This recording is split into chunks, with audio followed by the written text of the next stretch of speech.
Hello and welcome to A for Arsenal. I'm recording this on a Sunday after the Man City Newcastle game. And as of this game week, Arsenal are finishing at the top of the table. Dekho, specifically Arsenal fans are gonna get carried away, but that's why we love football, right? ऐसे छोटे छोटे victories पे carry away हो जाना, getting carried away at small victories, living in the moment, enjoying these small wins because it's football. It can change in an instant.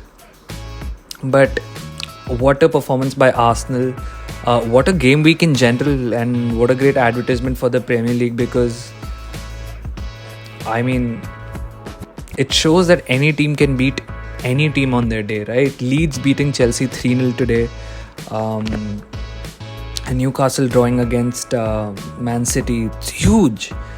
But no, let's talk about Arsenal, right? So Arsenal's game against Bournemouth away tha Vitality Stadium pe. Unchanged lineup announced हुआ, which was good. I think 3 games in a row we have an unchanged lineup. बहुत कम rotation के कोई rotation नहीं हुआ था. बस bench पे Pepe हट गया था, who looks like he's going to go for a loan to Nice. And I think who came on in his place? Oh, Vieira was on the bench in his place. So anyway, unchanged lineup, good consistency. Utterly dominating performance from start to finish. We were high energy, high tempo. We're not letting Bournemouth breathe. In fact, first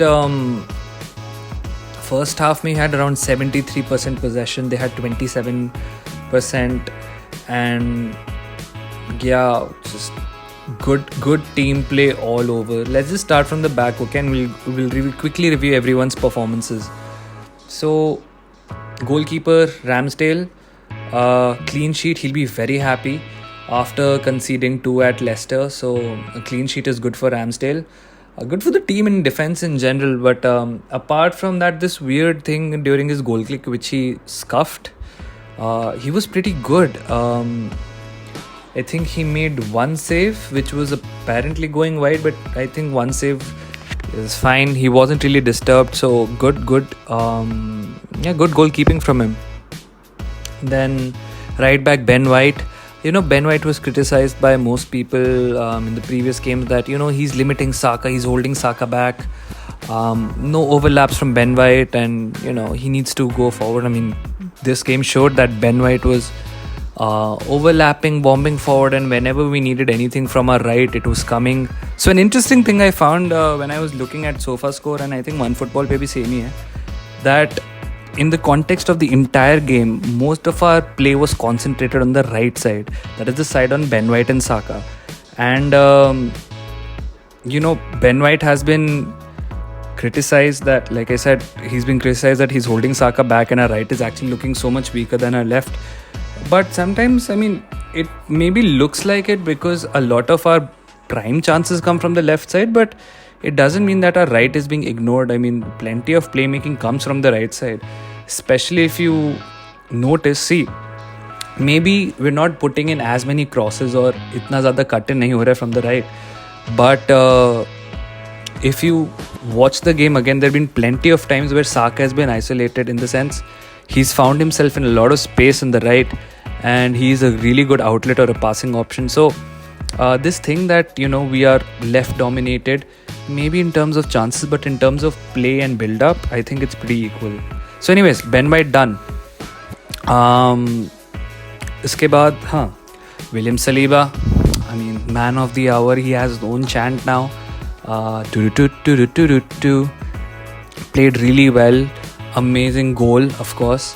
But defensively, he was super solid as well. He seems very calm. He doesn't seem like he's breaking a sweat while he's chasing a ball which is played in behind, and he's good in the air, I guess. He's great at tackling. He's good at passing. Amazing game. It's one of the best players on the pitch yesterday. For Gabriel, I think just because Saliba ज़्यादा shine कर रहा है, Gabriel को सब underrate कर रहे हैं, but amazing passing again. Solid, what a rock, man. him and Saliba as a partnership is amazing, and I don't think कि like हमें बोलना चाहिए Gabriel को replace करना है because Saliba के level पे नहीं. I know, I think Gabriel and Saliba are very complementary of each other. एक दूसरे को compliment बहुत अच्छे से करते हैं, and you can't ask much more. We have a young defensive core. Left में Zinchenko again, great play, great passing. That moment in the game when he was being pressed, and that little shimmy he did before he played the pass to break the press or whatever, it was great. And of course, his most famous moment of the game came out when Saliba scored that goal, and he was like, तो sir पे हाथ रख लिया था. It was an absolutely shocking goal. Nobody expected Saliba to score that. So yeah, it was clear from that. In the mid, Partey, people say he had a quiet game. I think he had a great game. He passed a lot. He played well. No, very few misplaced passes compared to the Palace and the Leicester game also. So yeah, Partey, nothing bad. Solid as usual. I mean, he's silently just going about his work, you know. And I think if God forbid he gets injured या फिर उसका वो other वाला मामला हो जाता है ना, then I think थोड़ा सा issue हो जाएगा depth के मामले में. Shaka, again, advanced. He has a goal or an assist contribution in every game this season. Shaka redemption arc, maybe. People were singing Shaka ka song, so like you can see where the team spirit is. You can see how the crowd is excited, how the fans are excited behind him if they're singing Shaka's song, right? So that was good. To the right was Martin Odegaard, man of the match. Scored amazing 2 goals. First wala Martinelli ka rebound, he scored, good slot in. Second wala I thought Jesus would shoot, but I'm kind of glad that Martin took initiative and shot, because last game or Palace wale game mein he was accused of, you know, not shooting or taking the extra pass and all. So looks like he's taken that constructive criticism to heart, and he's looking to improve and he's looking to shoot. I played Gabriel Jesus in my FPL. I triple captained him. Mujhe laga he's gonna get a hat-trick or at least a couple of assists, but he got an assist for that Odegaard second goal. But so I was like, damn, I mean, I'm happy goal score हो गया, but Jesus ने score कर लिया तो ज़्यादा points मिलते. खैर, that's the FPL. This is real life. As long as Arsenal win, I'm happy. And front three, fluid, liquid, interchangeable. Martinelli, Jesus and Saka. I mean, okay, so Martinelli, decent. I think he took too many shots. He was off target. He had an off day in terms of shooting, but again, in terms of play building, intricate play, passing wala, finding the spaces, working really well with Gabriel Jesus, by the way. Saka on the right, like I said, people will think that he's not being involved too much, but I think he's amazing. He's doing well, but it's like actually there is no but. Like, it's just that other players are shining so much that people think that Saka is underperforming. And as soon as we start facing the good teams, I think Saka's quality will shine through, and it'll be pretty evident how important he still is. Bas, that's good. And finally, Gabriel Jesus.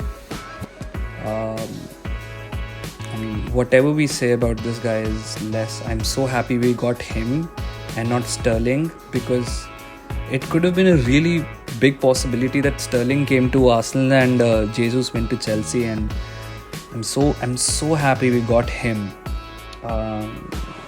He had no right to win that first ball, the ball which led to the first goal. No right to win. Amazing strength, amazing skills, presses hard.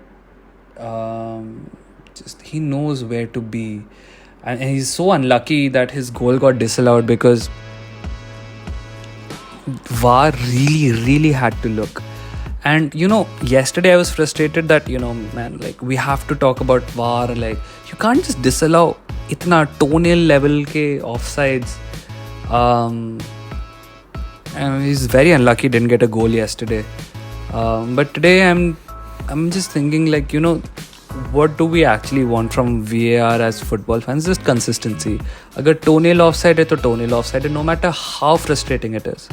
No matter kitna bhi pixelate karke you have to look and see if he is offside or not, because that replay, they zoomed in so much it wasn't an image anymore, right? So yeah, that starting 11 looks really good. I think second half mein there was a pretty significant drop off. Like, if the possession stats were 73-27 in our favor in the first half, in the second half it was 60-14 Bournemouth's favor, and they had a lot more chances. And I think when the substitutions came, Odegaard went off, Shaka went off, Martinelli went off, Kieran Tierney at left wing, by the way. Who else? Sambi came on. I think the drop off is pretty significant, and one thing that Mikel will have to work on is the fact that we need to keep our intensity going. I think he said it after the game in the press conference also, that he's very happy with the result, but he understands there are plenty of places which we need to improve if you want to become a top team. So yeah, it's encouraging that he also recognizes it, and we're going to take it one game at a time. But like I said, man of the match, Martin Odegaard. But I don't think any player played under a 7 on 10. Minimum 7 on 10 to sabka hi hai. So Arsenal, top of the table, top of the league, only team with a 100% record. And like I said, our upcoming games, I think in a previous video I said, our upcoming games are actually pretty winnable. Next is Fulham, then Villa, and I think the couple more. But yeah, I think Fulham next. Let's just take it one game at a time. But I think if you're really on our game, next two we can win. Very winnable. Seeing how Fulham are playing. I mean, Fulham won 3-2 against Brentford, to be fair, who won against United. And Villa don't look too good, but still 2 weeks in transfer window, and if they get good players, then they get good players. So still anything can happen, and like I said, any team can beat any team. So even though they look winnable on paper, I would not underestimate either Fulham or Villa. And jitna bhi whatever euphoria still exists in Arsenal fans right now, top of the league and 9 points and 9 goals we've scored, the only team with a 100% record. If we lose the next 2 games, it's like like I don't even want to think about it. It makes me that sad. But yeah, I am very happy. Like I said, there's so much euphoria, there's so much positivity around the club right now. I don't want it to end. I mean, it's great what we are building, and it's taken a lot of time, a lot of effort, and no mistake, a lot of money also. But I'm very happy where Arsenal is, because even in terms of money, look, people say that Arsenal spent so much money. We have to make sure that after that Pepe transfer, we can't be careless with our signings, because look, a team like Chelsea can buy Havertz and Werner, and if both of them misfire, can buy Sterling, can send Lukaku on loan.